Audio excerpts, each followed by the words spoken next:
My mom is 39F. I'm 17M and my real dad is late 30s maybe? Sorry if this is incoherent, but my mind is racing right now.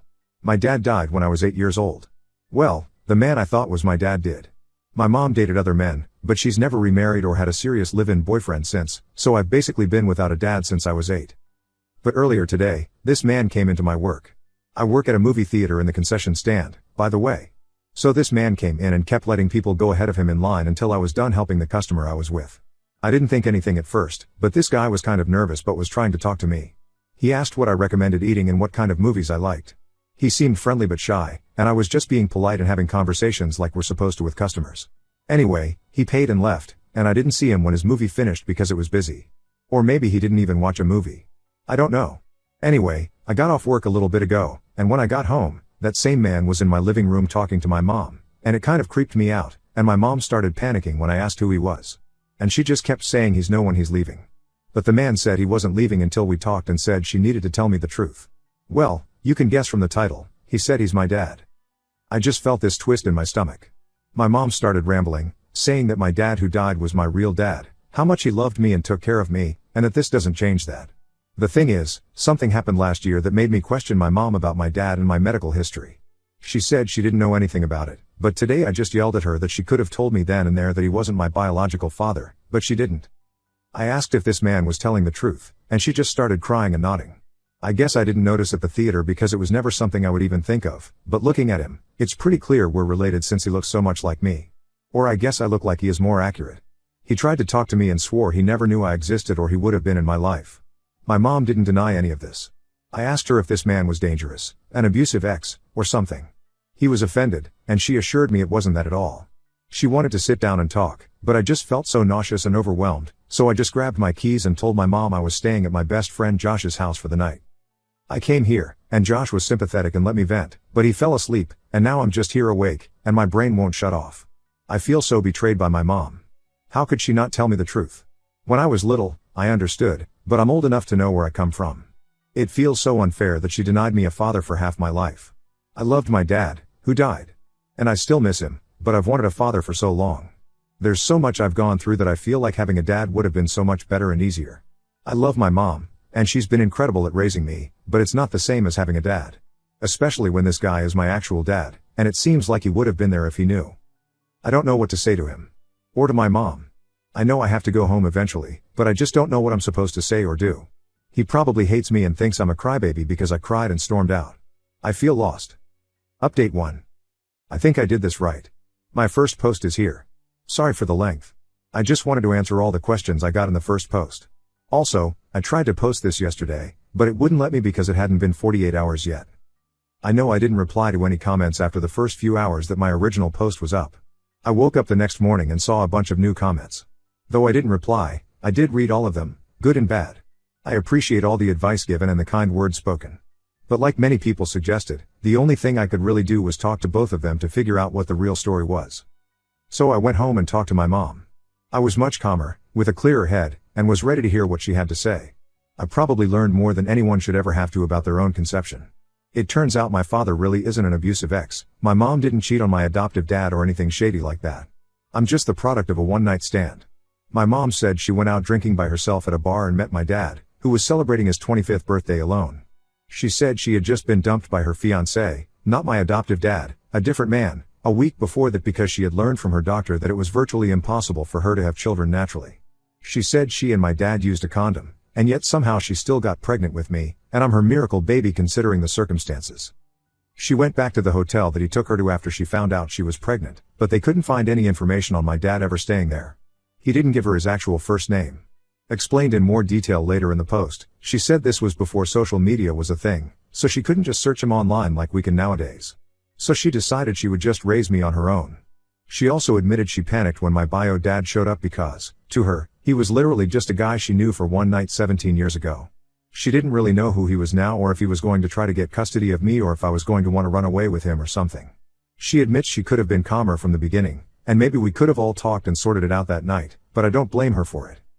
As for my adoptive dad, the man who raised me, she said she didn't meet him until I was almost 2. They got married when I was 3. He officially adopted me after they got married. She showed me the adoption certificate.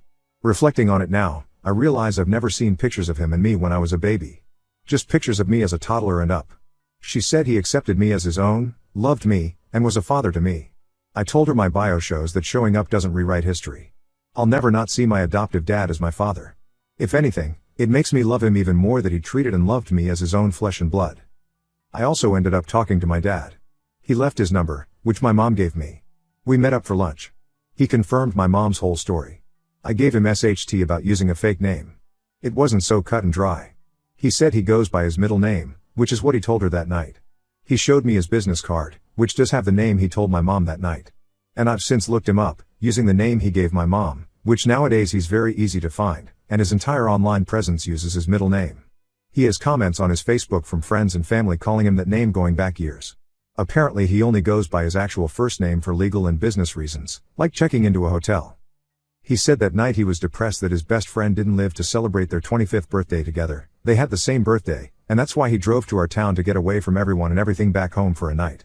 He apologized a million times and said he would have been in my life if he had known, especially because I inherited a medical condition from him, and it really sucked dealing with that and having to learn to adjust to it alone.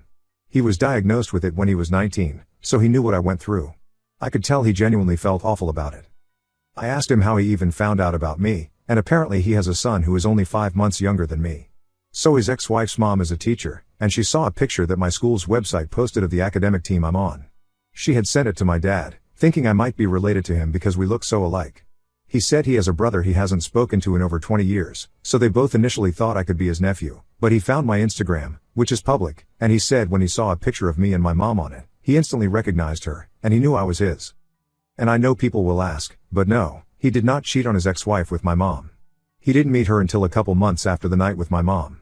He even admitted they only got married because she got pregnant early in the relationship, and they're divorced now because they're not actually compatible. He offered proof and even called her himself right there to confirm, but I told him it wasn't necessary. He had visited my mom earlier the day that he visited me at work and confirmed with her, even though he already knew between my face and the math lining up. But he said he went to the theater anyway because, even though he had seen pictures of me, he said he had to see me for himself in person. He said we still need to do a DNA test to establish paternity, so he can add me to his insurance. But between our faces, my birth date, and us having the same rare medical condition, it's obvious he's my dad. Even the waitress made a nonchalant comment about us being father and son. He asked if we could start having visits to get to know each other, and of course I said yes. I want to know him. Even though I still feel some anger toward him, and I don't really even know why exactly, I want to have him in my life. My mom said I can't go to his house for Christmas or even at all, he lives an hour away, until she feels comfortable with me leaving to visit him. But she said he could come visit on Christmas night, and we'd go from there. At the end of lunch, I brought out my debit card to pay for half of the meal. I didn't really know what the etiquette was for a first lunch with a biological parent as a teenager. He just laughed and said I'm his son, and I don't ever have to pay for anything when I'm with him. I don't know why, but that made me feel really good. And then he made a joke about owing my mom 17 years of child support anyway, which really just eased the whole situation. He walked with me to my car and gave me a hug, which made me start crying. I know it's cringeworthy, and I was embarrassed that I was crying in the middle of a diner parking lot, but I just felt an instant connection to him when he hugged me, even though he's still basically a stranger to me. He said some stuff to me while he was hugging me, and he just let me cry for a couple minutes. It's still early, I know, but I can just tell he's a good man. Regardless of who he was when he met my mom and whatever happened that night, I mean, he sought me out after learning about me, so that has to count for something, right? He could have pretended he never saw my Instagram. Or even after talking to my mom and her sending him away. Or after meeting me at the movie theater. Or after I stormed out when he came to talk that same night. He had so many chances to walk away, but he didn't give up. That shows me that he really does want to have a relationship with me. Anyway, now my issue is scrambling to find him a last-minute Christmas present. I have no idea what to get him. He's a lawyer, so from what I could tell from Googling him and the address he gave me, he's rich. He probably has everything he already wants. If anyone has any ideas what a man in his early 40s would want or be able to make use of as a Christmas gift, I'd love some suggestions. Update 2. Hi everyone. I wasn't really planning on posting another update, but people have asked and messaged me wanting to know what happened on Christmas. I'll try to keep this one briefer than my last post. In short, it was the best Christmas I've had in years. And I just want to thank this sub for the advice on the photo album gift. It was, honestly, the perfect gift. So my dad ended up FaceTiming me on Christmas morning while he was at his parents' house. He had told them about me the night before, and they didn't want to wait to meet me, so we video chatted for a little bit. They seem like really nice people. They just kept complimenting me, my academic achievements, and saying how I looked so much like my dad when he was my age. They want to meet me soon, but they live a few hours away, so it will take some time to set something up. I also very briefly talked to my half-brother on the same call. Our dad kind of put us on the spot. I think he was just excited for us to meet. We said hi, and I said Merry Christmas, and he said it back, and then he told our dad, I don't know what else you want me to say before walking away, so yeah, not the introduction I was imagining. But he and I are set to meet in person on New Year's Eve, so I'm hoping that meeting goes a lot better.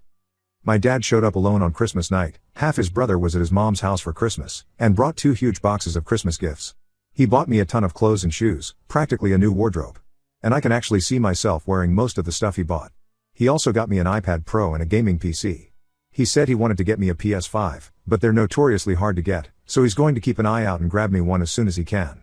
Honestly, I'm surprised he was able to get me as much as he did, considering we made the plan the week before Christmas. He also bought my mom a few things, which I think really surprised her, but she was very grateful. I actually felt really bad that I only got him one gift in comparison, but thankfully he really liked it. I thought he didn't at first because he started crying, looking at all the pictures of me, and started apologizing again, saying he was sorry he was never there. But he did say he loved it, and it was a very thoughtful gift. He especially loved that I made a page for our first Christmas photo and that I asked if we could fill out the rest of the album together. Also, I did include one page of pictures of me and my adoptive dad. I didn't want the album to be full of pictures of my adoptive dad so as not to seem insensitive, but I also wanted my biological dad to know he was an important part of my life. After that, we just spent the night talking, setting up my new PC, and watching It's a Wonderful Life, my favorite Christmas movie. Before I told him that it was my favorite, he said it was in his top 3 Christmas movies, but now it's his favorite too because we watched it together. It got really late, so my mom let him stay in the guest room so he didn't have to drive back home. He lives an hour away, in the dark and rainy weather. He treated us to breakfast the next morning and invited us to stay at his house for New Year's Eve, which, surprisingly, my mom said we could go. One final note, a few comments told me that my adoptive dad was and will always be my dad too, and I agree 100%. A couple days ago, I went to the cemetery to visit his grave and talk to him. This is the first time I've ever gone there alone. Truthfully, I don't know if I really believe in heaven or the afterlife. But on the off chance that he is out there somewhere watching over us, I wanted him to know that no matter how close I may get to my biological dad, he will never replace my adoptive dad in my heart. So that's about it. I'm meeting my half-brother in person in a couple days. And hopefully my paternal grandparents soon after. Also, we're getting the paternity test done on Monday, but that really is just a formality, mostly for insurance purposes, at this point. Thank you again for all the advice in both of my previous posts. I hope you all had a great Christmas and have a happy New Year.